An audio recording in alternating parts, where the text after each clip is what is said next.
Class हम आज discuss करेंगे कैपिटल एसिड प्राइसिंग मॉडल की।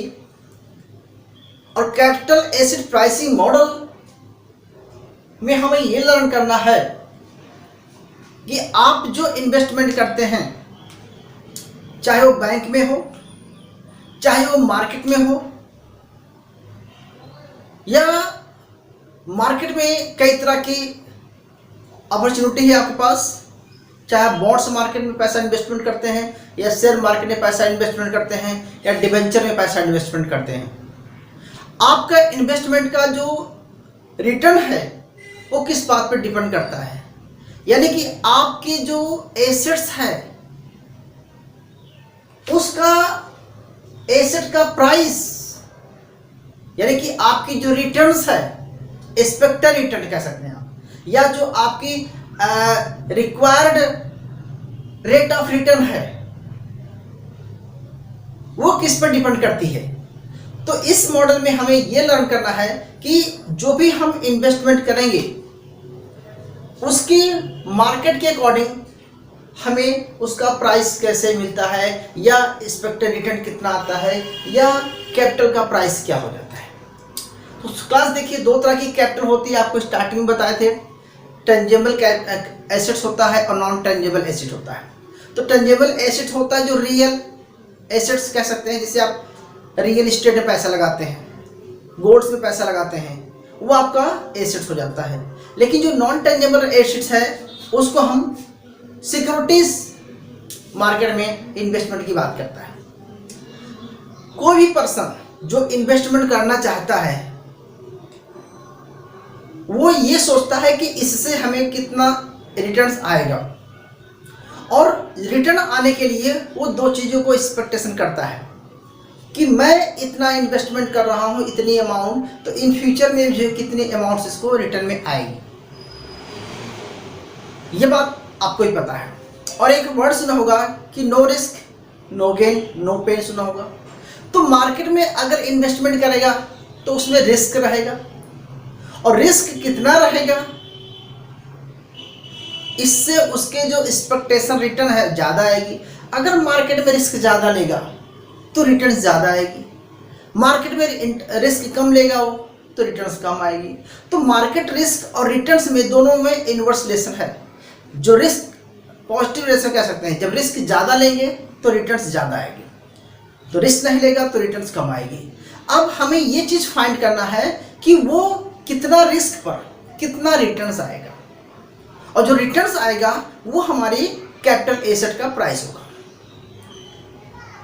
और इस चीज़ को समझने के लिए क्लास आपको कुछ पॉइंट्स पहले समझना पड़ेगा, तब हम थ्योरी की मेन पॉइंट पे आके आपको मैं डिफाइन कर दूंगा कि आप किस तरह से कैपिटल एसेट्स को आप प्राइस को फाइंड करते हैं। तो चलिए क्लास, सबसे पहली बात बताता हूं आपको। एक हम एग्जांपल लेके बात करते हैं कि एक होता है risk free market. Risk free market वो होता है कि जहां पर आपका कोई रिस्क नहीं है। मान के चलो आप क्लास बैंक में कोई पैसा डिपॉजिट करते हैं, तो बैंक आपको रिस्क फ्री मार्केट है, मान के चलो एक 4% है आपका, 4% पर आप बैंक में डिपॉजिट करते हैं क्लास, ठीक है। तो बैंक में आपने डिपॉजिट किया 4% पे, और आप मान के चलो आपने 1 लाख रुपए जमा कर देते हैं, या इसको हम कुछ भी कर सकते हैं। मान के चलो आपके पास क्लास 1 लाख रुपए है, तो 1 लाख रुपए को आप 4% पे जमा करेंगे, वो रिस्क फ्री मार्केट है। जो गवर्नमेंट बॉन्ड होते हैं, जो बैंक्स है, जो आरबीआई में, ये सब रिस्क फ्री मार्केट है। तो रिस्क फ्री को हम RF से डिनोट करते हैं कि रिस्क फ्री मार्केट कितना दे रहा है क्लास, हमें 4% दे रहा है। तो हम इसको ऐसे भी लिख सकते हैं कि बैंक रिस्क फ्री है, ठीक है, वो कितना दे रहा है, 4% दे रहा है।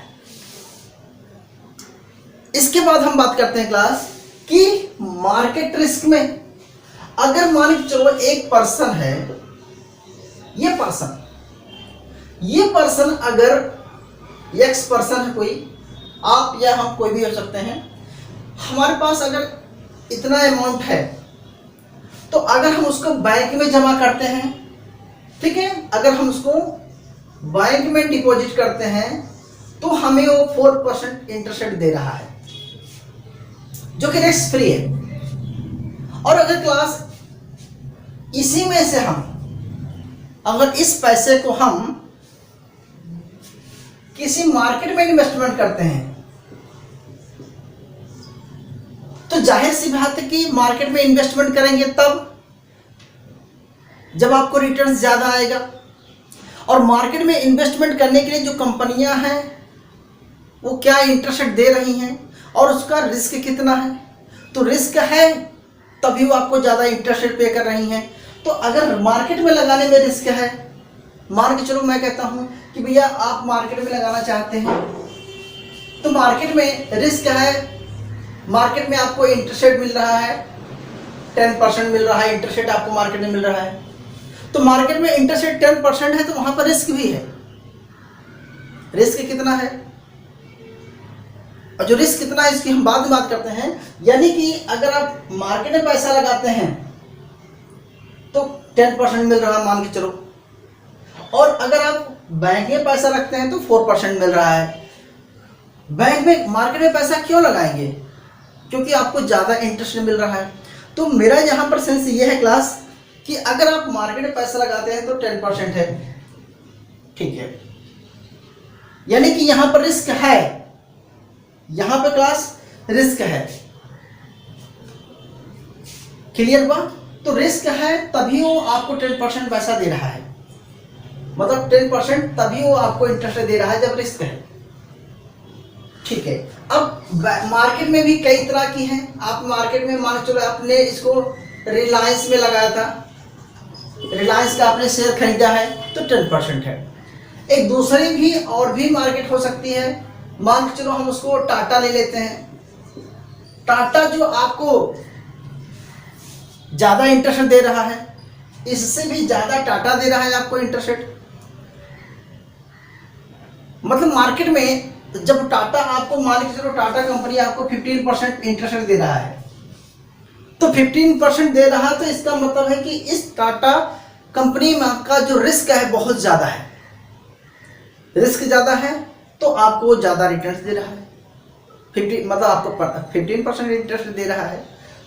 तो रिलायंस में है उसका मान के चलो आपको वो 10% दे रहा है, तो रिलायंस में कम रिस्क है इस करके वो कम प्रीमियम आपको दे रहा है, और जो टाटा है वो ज़्यादा रिस्क है वहाँ पर तो आपको ज़्यादा दे रहा है। तो अब अगर मैं क्लास ये बताऊँ आपको, ठीक है, सिर्फ मुझे यहाँ पर आप जाना है, थोड़ा सा मैं डेप्थ में जाके आपको बताना चाहता हूँ, पहले समझाना चाहता हूँ कि अगर हम क्लास मार्केट रिस्क की बात करें तो इसे आरएम बोलेंगे। अब मार्केट में रिस्क है कि अगर बैंक डिपॉजिट करते हैं या आप मार्केट में, और मार्केट में भी किस एजेंसी किस कंपनी में पैसा लगाना चाहते हैं। मार्केट में आप रिलायंस में पैसा लगाना चाहते हैं या टाटा में पैसा लगाना चाहते हैं। टाटा का रिस्क ज़्यादा है और रिलायंस का रिस्क कम है, ठीक है। अब मैं बताता हूं कि अगर आपको ये देखना है मार्केट रिस्क प्रीमियम। अब बड़े सर मार्केट रिस्क प्रीमियम क्या होता है, तो मार्केट रिस्क प्रीमियम होता है कि मार्केट में आपने लगाते हैं पैसा, मान लीजिए आपने बैंक में लगाया तो ये रिस्क फ्री मार्केट है, तो यानी कि आरएम रिस्क फ्री मार्केट है और आरएफ जो है आरएम रिस्क मार्केट है, मार्केट रिस्क है। तो अगर मैं मान के चलूं कि अगर आप बैंक की जगह पर आप रिलायंस से पैसा लगाते हैं तो हो जाएगा क्लास 10-4 यानी कि 6,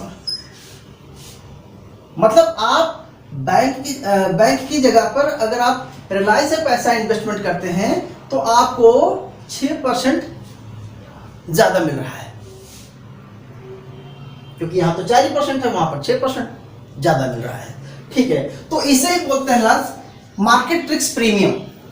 अगर मार्केट में रिस्क ज़्यादा लेंगे तो आपको 6% ज़्यादा इंटरेस्ट मिलेगा, यही मार्केट प्रीमियम है, ठीक है। अब बात करते हैं क्लास सिक्योरिटी रिस्क प्रीमियम की, इसको अभी हम आपको बाद में समझाते हैं, लेकिन इसके पहले दो चीज़ है कि अगर आप टाटा में पैसा लगाते हैं क्लास, अगर आप टाटा कंपनी में पैसा लगाते हैं तो आपका हो जाएगा 15 माइनस 4 यानी कि आपको 11% है। तो मार्केट रिस्क प्रीमियम 11% है टाटा का। अब टाटा से कितना रिटर्न आएगा ये उसके बीटा पे डिपेंड करेगा। अब सबसे पहले आपको पढ़ना है कि बीटा है क्या। अक्सर हम पूछते हैं कि बीटा होता क्या है, तो आपको बीटा पहले निकालना बताता हूं, इससे आपका कंसेप्ट क्लियर हो जाएगा क्लास। देखो बीटा का मतलब क्लास ये मान के चलो कि मार्केट में, मनी मार्केट में छोड़ दीजिए, हम कैपिटल मार्केट की बात कर रहे हैं। तो कैपिटल मार्केट में बहुत सारी कंपनियां होती हैं। आपको स्टॉक मार्केट पढ़ाया, डिबेंचर मार्केट पढ़ाया, शेयर मार्केट पढ़ाया। तो हम मान के चलो लेते हैं कि क्लास मान के चलो हमारे पास बहुत सारी कंपनी हैं, ठीक है, A B C D E F G 1 2 3 इतनी सारी कंपनियां हैं, बहुत सारी कंपनियां हैं, ठीक है। मान लो 20-30 कंपनियां हैं यार, बहुत सारी कंपनियां हैं। तो ये टाटा हो गया, LIC हो गया, GIC हो गया, ICI हो गया, बैंक, सारी बैंक है, ये सारी ये शेयर मार्केट की कंपनियां हैं, ठीक है। अब मान के चलो ये टाटा है क्लास, ये टाटा है, ये रिलायंस, ठीक है। तो कहने का मतलब है कि इतनी कंपनियों में मार्केट ग्रोथ करती है। क्या करती है क्लास? मार्केट इंक्रीज करती है, तो सब कंपनियों के शेयर्स बढ़ते हैं, अपने अपने परसेंटेज के हिसाब से बढ़ेंगे। जिसकी कैपिटल जितनी होगी उसको इतना चेंज होगा। तो मार्केट में कितना चेंज आ रहा है, चेंज इन मार्केट, ठीक है। और उस इंडिविजुअल कंपनी की में कितना चेंज आ रहा है उस कंपनी का। तो इंडिविजुअल कंपनी का जो है चेंज इन कंपनी की बात करते हैं हम, ठीक है। तो ये कहता है कि मार्केट में रिस्क हमेशा 1 के बराबर होता है, ठीक है। मतलब पूरी कंपनियों को देखा जाए तो इक्वल टू 1 माना जाता है, यानी कि बीटा जो है वो 1 मानते हैं, ठीक है। अब मैं बताता हूं, मान के चलो क्लास ऐसा मान के चलो कि अगर मैं कहूं आपसे कि पूरी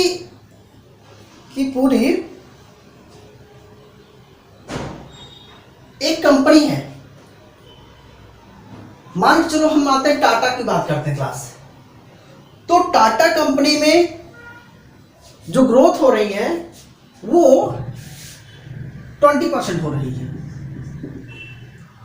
ठीक है।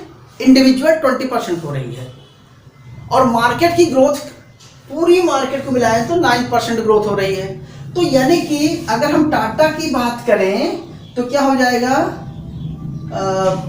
9/20, यानी कि 0.45 क्या आया क्लास, कि कहने का मतलब है कि 0.45 जो है, यानी कि टाटा में जो है रिस्क कम है, 0.45 है। क्यों? क्योंकि पूरी मार्केट का ग्रोथ 9% हो रहा है, लेकिन ये इंडिविजुअल कंपनी का ग्रोथ 20% हो रहा है। तो यानी कि इस कंपनी के डूबने के चांस कम है, इसका ग्रोथ ज्यादा है। तो इसका ग्रोथ ज्यादा है, तो अगर हम इसको निकालेंगे तो बीटा हमारा कितना आ जाएगा, बीटा, ये हमारा बीटा हो गया 0.45 बीटा हो गया। इसी तरह से अगर मैं बात करूं क्लास कि कंपनी की ग्रोथ जो है, एग्जाम्पल के तौर पर आप ले सकते हैं कुछ, मान के चलो हमने यहाँ पर रिलायंस ले लिया। अब रिलायंस की जो ग्रोथ है वो 30% है, रिलायंस की ग्रोथ जो है वो 30% ग्रोथ है, और पूरी मार्केट का ग्रोथ 20% है। तो अगर हम 30/20 निकालेंगे तो 1.5 आएगा, यानी कि 1.5 ये इसका बीटा आ रहा है। बीटा का मतलब हुआ कि पूरी मार्केट में रिस्क जो है 1 का है, कितना है, 1 का है। तो 1 में से 45 आ रहा है किसका, 0.45, ठीक है। लेकिन अगर पूरी इसका मतलब है कि बीटा यहां पर 1.5 हो रहा है, बीटा एक कंपनी का 1.5 हो रहा है, इसका मतलब होता है कि इस कंपनी में रिस्क ज्यादा है। तो जिस कंपनी में रिस्क ज्यादा है वहां पर रिटर्न ज्यादा आएगी। तो अब हमारे पास एक बीटा मिल गया क्लास, इसको बीटा बोलते हैं। तो बीटा क्या होता है कि change in growth upon change in individual company, change in individual company, तो इंडिविजुअल सिक्योरिटीज। ठीक है, तो अगर हम दो चीजें आपको समझा दिया, अब मैं बताता हूं क्लास कि किस तरह से आपको इसको समझना है। मैं आपको एक और चीज बता देना चाहता हूं थोड़ा सा, कि अगर हम क्लास देखो, अब हम क्या करेंगे, अगर मैं एक एग्जांपल के तौर पे आपको बताऊं कि रिक्वायर्ड रेट ऑफ रिटर्न कितना आएगा आपका, मतलब रेट ऑफ रिटर्न्स कितना आएगा क्लास, यानी कि एक्सपेक्टेड रिटर्न आपका कितना आएगा, वो क्लास डिपेंड करेगा बीटा, डिपेंड करेगा आपका, एक इक्वेशन गलत लिख दिया मैंने, डिपेंड करेगा आपका क्लास कि risk free market plus beta, यानी कि risk free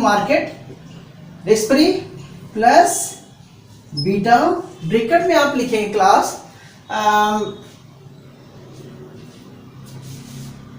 risk free minus market risk minus risk free market. ठीक है, तो हमने आपको बताया कि अगर मैं इंडिविजुअली बात करूं, किसी भी कंपनी का जो बीटा है उस पर डिपेंड करेगा कि आपकी ग्रोथ कितनी हो रही है। तो आपको मैंने बताया कि ये जो डी है, ये है, सिर्फ ये क्या दिखाता है, ये दिखाता है आपका market risk premium.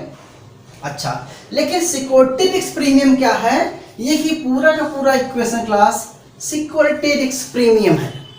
Security risk premium का यहाँ पर मतलब ये है कि अगर आप इंडिविजुअल कंपनी में जाते हैं, जब आप सिक्योरिटी मार्केट में जाते हैं, यहाँ तो था कि आप मार्केट में गए तो आपको कितना मिलेगा, इंटरेस्ट रेट ज़्यादा मिलेगा। जैसे आपको पता है कि अगर यहाँ पर 4% है, यहाँ पर 11% है, तो 6% का आपका बेनिफिट हो रहा है।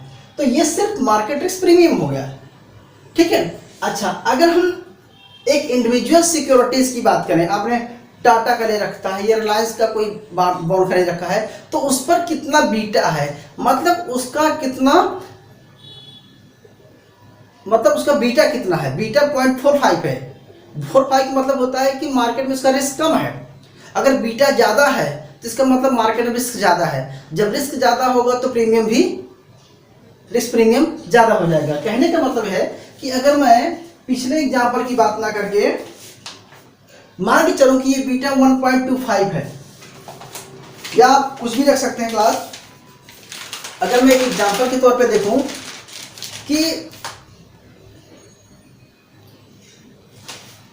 मान के चलो रिस्क मार्केट में 9% है, अगर हम बैंक में पैसा लगाते हैं क्लास तो 9%। एक एग्जांपल लेते हैं, एग्जांपल यहां पर है कि मार्केट में जो मार्केट है क्लास, मार्केट में जो रिस्क है, मार्केट फ्री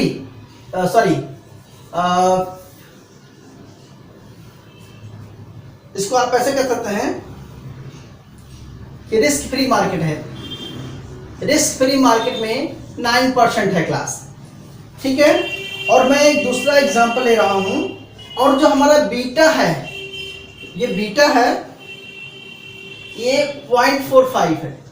किसके लिए है, हमने माना था टाटा कंपनी के लिए है। ठीक है, टाटा कंपनी का बीटा 0.45 है। ठीक है, और हमने एज्यूम किया था कि हम एज्यूम करते हैं कि रिटर्न मार्केट में उसको मिल रहा है 20%। ठीक है, मार्केट में उसको 20% मिल रहा है। अच्छा, तो अगर आपको अब निकालना पड़े क्लास कि मार्केट में 20% मिल रहा है, अगर वो बैंक में रखता है तो सिर्फ 9% मिल रहा है, और बीटा जो है 45 है। अगर टाटा में लगाता है तो 40.45 जो है रिस्क है।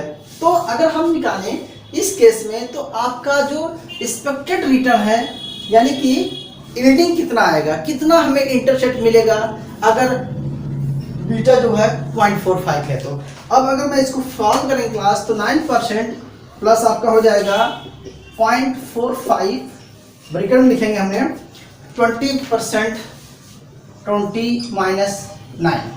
तो हम इसको सॉल्व करेंगे क्लास, तो ये आ गया 11%। कितना आ गया? ये 11 आ गया, ये 0.45 आ गया, प्लस 9% आ गया। यानी कि ये 11% क्या है? 11% आपका मार्केट रिस्क प्रीमियम है। अच्छा, सिक्योरिटी रिस्क प्रीमियम कितना हो जाएगा? जब इन दोनों को मल्टीप्लाई करेंगे तो क्लास हो जाएगा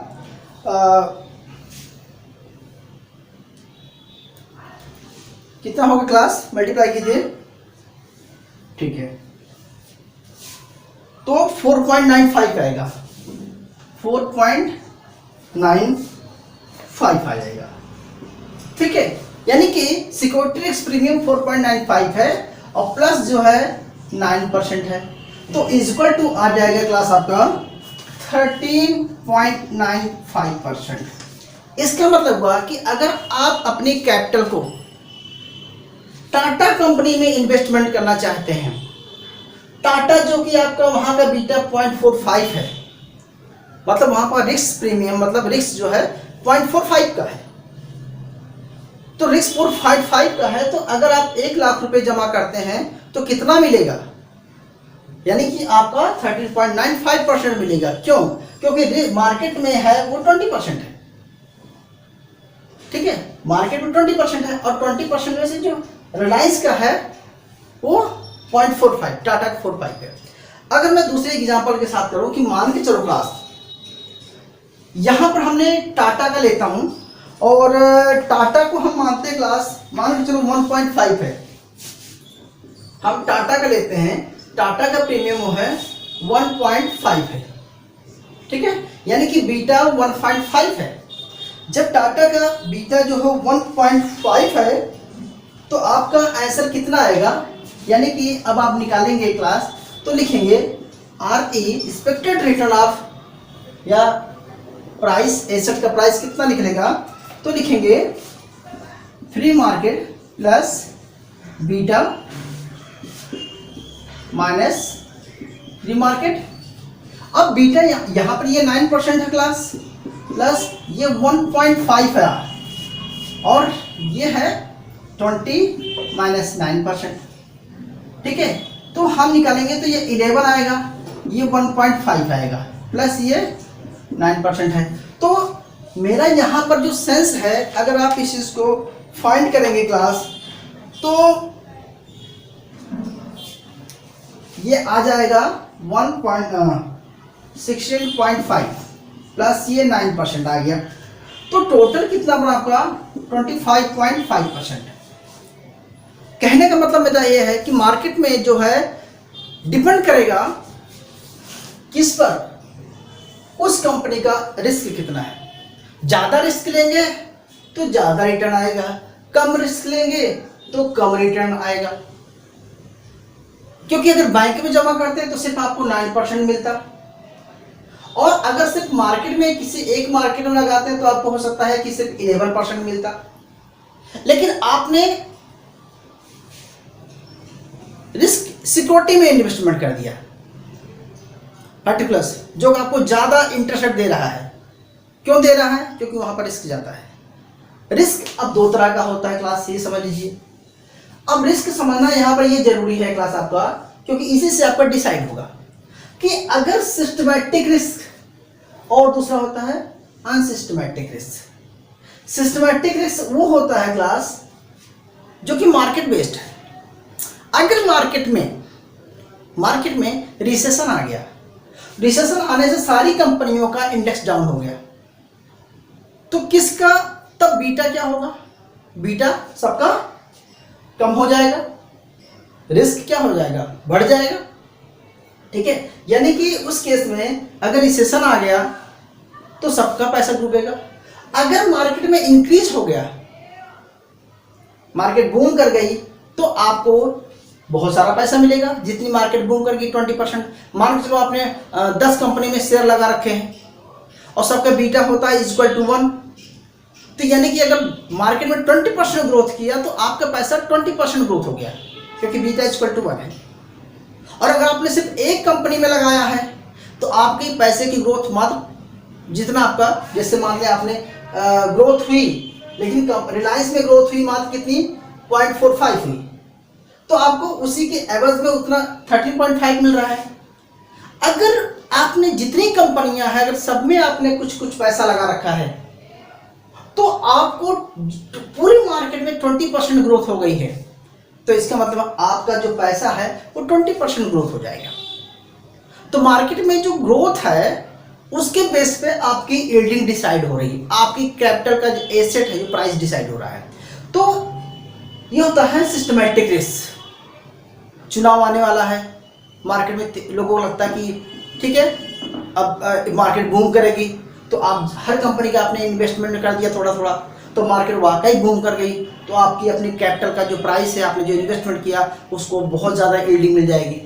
अगर आपको लगता है कि मार्केट में भैया रिसेशन आने वाला है, ठीक है, तो इस केस में अगर आप पैसा लगाएंगे पूरी मार्केट डाउन जाएगी तो आपका भी रिस्क भी बढ़ जाएगा और डाउन चली जाएगी। ठीक है, तो यानी कि डिपेंड करता है, अनसिस्टमेटिक रिस्क होता है जो कि इंडिविजुअल होता है, मार्केट की वजह से नहीं होता है, मतलब वो इंडिविजुअल रिस्क होता है। तो बेसिकली इस रिस्क पर पैसा नहीं देती कंपनी, पैसा आपका रिटर्न इस मार्केट में देती है, क्योंकि ये तो आपकी गलती से हुआ है ना। तो यहां पर भी आप अनसर्टेनिटी मार्केट है, फ्लो होगा कब इकोनॉमी या अप जाएगी या डाउन जाएगी, इसके बेस पे आपको प्रीमियम मिलेगा। तो यानी कि ज्यादा रिस्क है तो ज्यादा आपका रिटर्न्स भी है, रिस्क नहीं है कम है तो रिटर्न भी आपका कम है। दूसरी बात की वैल्यू ऑफ बीटा कैसे निकालते हैं बता दिया आपको, percentage change upon percentage change in company individual company. तो अगर हम इस तरह से निकालें क्लास, तो आप और भी तरीके से इसको समझ सकते हैं क्लास। तो आपको 4 चीजें माइंड रखना है। इस पूरे को बोलते हैं, इस पूरे को बोला जाता है सिक्योरिटी रिस्क प्रीमियम, और सिर्फ इसको बोलेंगे हम क्लास रिस्क प्रीमियम। ठीक है, और ये फ्री मार्केट है जो गवर्नमेंट में इन्वेस्टमेंट करते हैं आप, ये आपकी रिटर्न है, जो रिटर्न्स होती है वो आपकी यील्डिंग होती है।